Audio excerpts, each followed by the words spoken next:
Hello everyone, you are watching food fitness and fun और मैं हूँ डाइटिशियन मंजू मलिक। तो आज मैं बात करूँगी एक ऐसी चीज़ की जिसके बारे में ज़्यादा लोग बात नहीं करते हैं, लेकिन वो एक प्राइम और एक बहुत इंपॉर्टेंट रोल प्ले करती है आपकी वेट लॉस के अंदर। तो जब हम वेट लॉस की बात करते हैं तो हम हमेशा बोलते हैं कि it is 70% diet and 30% exercise. यानी अगर आपकी न्यूट्रिशन पर आप ध्यान देते हैं और आप एक्सरसाइज करते हैं तो आप वेट लॉस करने में डेफिनेटली सक्सेसफुल हो पाएंगे। लेकिन आज के ज़माने में ये रेशो जो है वो पूरी तरह चेंज हो गई है। अगर आप इसकी नई रेशो को समझकर उस पर काम करते हैं तो ना सिर्फ आप 20 kg, आप उतना वेट लॉस कर सकते हैं जो पॉसिबल है आपके लिए, यानी अटेनेबल है, जो रियलिस्टिक है। डेफिनेटली आप वो वेट लॉस कर सकते हैं, आप इंच लॉस कर सकते हैं, provided you follow this new ratio, this new equation जिसके बारे में हम बात करने वाले हैं। तो जो मॉडर्न वर्ल्ड में जो वेट लॉस की इक्वेशन है वो इस तरह की है। 20% जो है उसमें रोल प्ले करती है एक्सरसाइज, 40% वेट लॉस में आपका न्यूट्रिशन जो है वो रोल प्ले करता है और 40% आपके इमोशंस उसके अंदर रोल प्ले करते हैं। यही एक ऐसा फैक्टर है जो मिसिंग है आज के लाइफ से जब हम बात करते हैं वेट लॉस की। और जब तक आप इसे इंक्लूड नहीं करेंगे अपनी रेशो के अंदर, आप कितना ही हेल्दी खाएं, आप वर्कआउट करें, उसके रिजल्ट्स आपको या तो कम दिखेंगे या नहीं दिखेंगे। जब आप अपने इमोशंस को मैनेज कर पाते हैं तो ना सिर्फ आप अपने डेली बिहेवियर को, अपनी हैबिट्स को, अपने लाइफस्टाइल को, अपने रूटीन को मैनेज कर पाते हैं, बल्कि आप क्विक रिजल्ट्स देखने लगते हैं उससे। अगर आपके इमोशंस जो हैं वो पॉजिटिव हैं, हेल्दी हैं, यानी कि आप हमेशा होपफुल रहते हैं, आपके अंदर ग्रैटिट्यूड की फीलिंग है, आप हैप्पी रहते हैं, आप सेटिस्फाइड रहते हैं, इन सभी पॉजिटिव इमोशंस का रिजल्ट आपको देखने को मिलता है आपकी एक्सरसाइज की परफॉर्मेंस में। वो अप जाती है।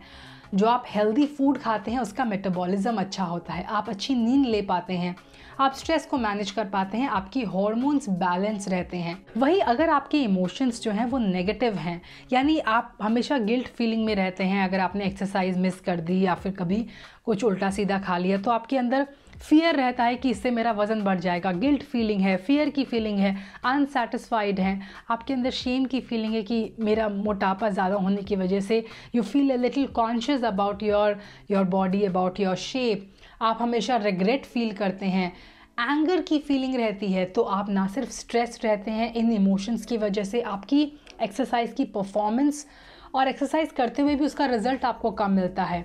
This lack of intention leads to poor hormonal imbalance as well. Now this book actually touches upon कि जब आप इमोशंस को अपने मैनेज नहीं कर पाते हैं तो वो नेगेटिव इमोशंस जो होते हैं वो किस तरह आपके खाने पर, आपके खाने के डाइजेशन पे, उसके मेटाबॉलाइजेशन पे असर डालते हैं। तो आप बेशक खाना अच्छी तरह इंजेस्ट कर रहे हैं, you are having healthy meal, आप सैलड्स ले रहे हैं, आपका डाइट में प्रोटीन अच्छी मात्रा में, हेल्दी फैट खा रहे हैं, कॉम्प्लेक्स कार्ब्स खा रहे हैं, लेकिन अगर उन्हें खाते वक्त आपके इमोशंस राइट नहीं हैं तो आपका डाइजेशन ठीक से नहीं होगा, क्योंकि आपकी ब्रेन के अंदर केमिकल्स जो हैं वो इस तरह से प्रोड्यूस होंगे कि वो होने नहीं देंगे पॉसिबल इस चीज़ को। सो आई हाईली रेकमेंड कि आप इस बुक को रीड करें। This is by Garima the body Nirvana, more than just a weight loss book. तो आप इसे रीड कर सकते हैं just to understand the basic thing जो मैं आपको समझाने की कोशिश कर रही हूँ। Now a group of scientist from America has proven this. उन्होंने ये प्रूव कर दिया है कि आज की लाइफ में emotions matters more than anything else जब हम वेट लॉस की बात करते हैं। नाउ ये बहुत ही नॉर्मल है कि आप हमेशा खुश नहीं रह सकते, आपके अंदर हमेशा पॉजिटिव इमोशंस नहीं रह सकते। वी आर ह्यूमन बीइंग्स, तो पॉजिटिव एंड नेगेटिव रहना एक पार्ट है लाइफ का, एक सिक्के के दो पहलू हैं। बट किस तरह आप उन नेगेटिव इमोशंस को मैनेज करते हैं कि वो ज़्यादा हार्मफुल इम्पैक्ट ना डालें आपकी लाइफस्टाइल के ऊपर, आपकी हेल्थ के ऊपर, वो यहाँ पर एक इम्पॉर्टेंट रोल प्ले करता है। So managing your emotions in a proper way can help you manage your diet, get good result from your workout performance, boost your digestion, ये आपके hormones को balance करने में और eventually ये आपको weight loss करने में मदद कर सकता है। Let's understand some strategies जो आप follow कर सकते हैं अपने emotions को control करने के लिए, manage करने के लिए। सबसे पहले ध्यान दें कि चाहे positive emotions हैं, negative emotions हैं, वो किस तरह आपकी life पर impact डाल रहे हैं। नंबर 2, हम यहाँ पर इमोशंस को सरप्रेस या दबाने की बात नहीं कर रहे हैं, हम यहाँ पर इमोशंस को रेगुलेट करने की बात कर रहे हैं। यानी कि आपको अपने माइंड को और आपकी बॉडी को रीफोकस करने की ज़रूरत है, उन इमोशन से हटाकर कहीं और फोकस करना। That is the goal. The goal is not to suppress your emotions. So identify करने के बाद उन्हें मैनेज करना बहुत ज़रूरी है। तो डिफरेंट टेक्निक्स, जैसे मैंने देखा था, देयर वाज अ टाइम जब मुझे बहुत जल्दी गुस्सा आ जाता था। With kids it happens naturally. तो टू काम माई सेल्फ, जो स्ट्रैटेजी मैंने यूज़ करी थी वो ये कि मैं उल्टा काउंट करती थी फ्रॉम 10 to 1। तो उस बीच में जब मैं ये काउंटिंग करती थी, I used to have a realization कि yes I am angry. So जब भी मैं 10 से काउंट करना शुरू किया, सबसे पहले मैं एक्नॉलेज कर रही हूँ that I have this anger feeling, और मैं उसे एक्नॉलेज कर रही हूँ, एंड देन मैं उसे टैकल करती थी by doing some breathing practice, जैसे कि 3 या 4 डीप ब्रीथ में करती थी, लेती थी। सो इस तरह आप अपनी टेक्निक्स को डेवलप कर सकते हैं।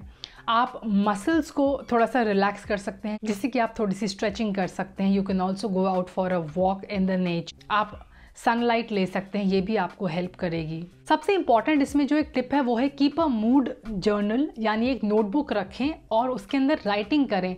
आप ये दिन में 1 या 2 बार कर सकते हैं, सोने से पहले कर सकते हैं, मॉर्निंग में कर सकते हैं। So just whatever emotions you are going through, आप उसे लिख सकते हैं। एंड आई थिंक 100% ये मेरे साथ होता है। जब मैं अपने इमोशंस के बारे में लिख रही होती हूँ तो I also reach to the cause, कि इस वजह से इमीडिएटली वो क्लिक होता है। So you also be able to reach to the root cause of those emotions. आप उन्हें टच अपॉन कर पाते हैं, आप उन्हें हैंडल कर पाते हैं। एंड बिलीव मी, सबसे इंपॉर्टेंट चीज़ है कि उन इमोशंस के पीछे के कॉज को समझना और उसे टैकल करना। नेक्स्ट जो टेक्निक है वो है ब्रीदिंग प्रैक्टिस या मेडिटेशन।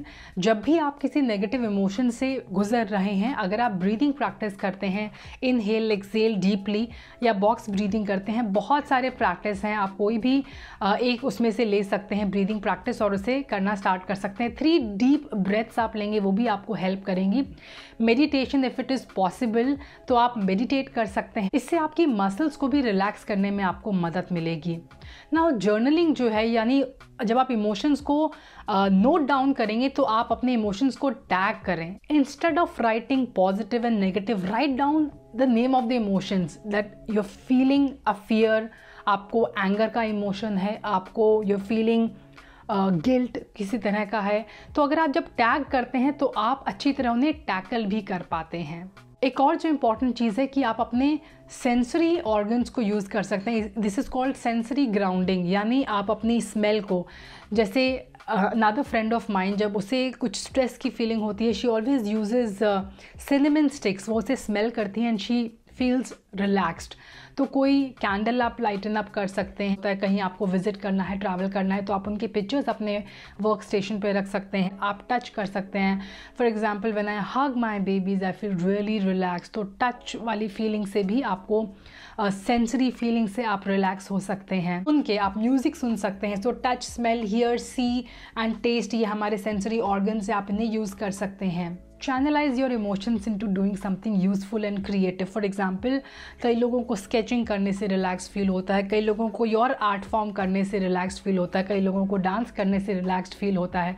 सो इस तरह से चैनलाइज कर सकते हैं। आप नॉर्मल एक्सरसाइज कर सकते हैं, आप ऐसा कोई काम करें। कुकिंग करने से कई लोग रिलैक्स फील होते हैं, तो फाइंड आउट कि कौन सी ऐसी चीज़ है जो आपको रिलैक्स्ड फील कराती है। Next is express your self. अगर आपके फैमिली मेम्बर में कोई ऐसा है या आपका फ्रेंड कोई ऐसा है जिससे आप शेयर कर सकते हैं वो फीलिंग, तो आप शेयर करें, उससे भी आप लाइटन अप फील करेंगे। Next is give yourself some space.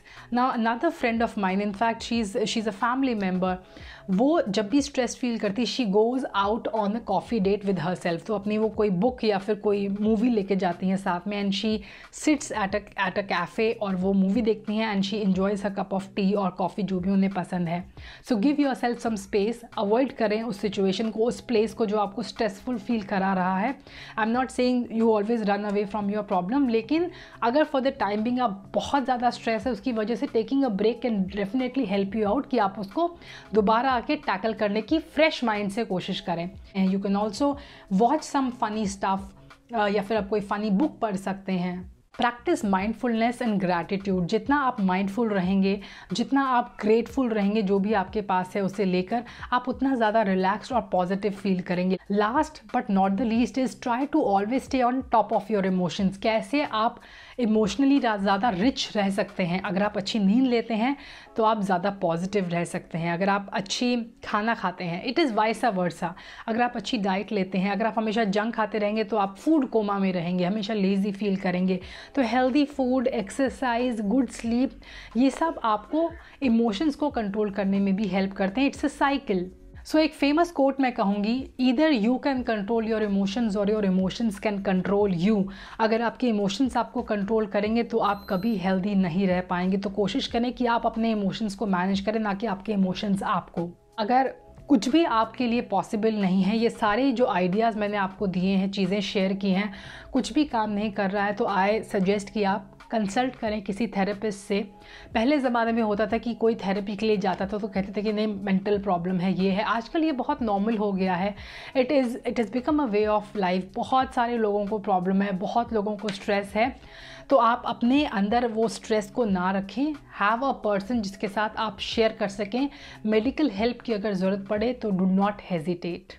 90% जो नेगेटिव इमोशंस होते हैं हमारे अंदर, उनका जो कॉज होता है वो होता है हमारी एक्सपेक्टेशंस और हमारी चाह कि हम दूसरों को कंट्रोल करें। और जब ये पॉसिबल नहीं हो पाता है, आप डिसअपॉइंटेड फील करते हैं, आपके अंदर नेगेटिव इमोशंस आते हैं, तो ये दोनों फीलिंग से आपको बचना है।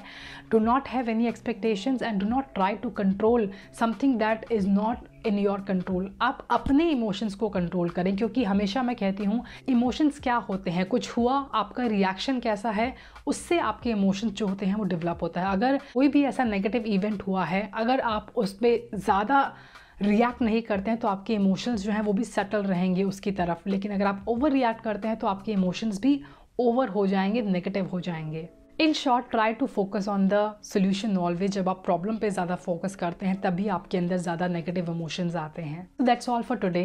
कमेंट बॉक्स में लिखिए कि इस वीडियो को देखते वक्त आप कौन से इमोशन से गुजर रहे हैं। टैग कर कीजिए, एक इमोशन का नाम लिखिए, jot down one word and write that down in the comment section. I hope ये वीडियो आपके लिए यूजफुल रहेगा। Thanks for watching. Stay healthy, stay fit, stay active and I will be back very soon. Until next time, you take care. Bye bye.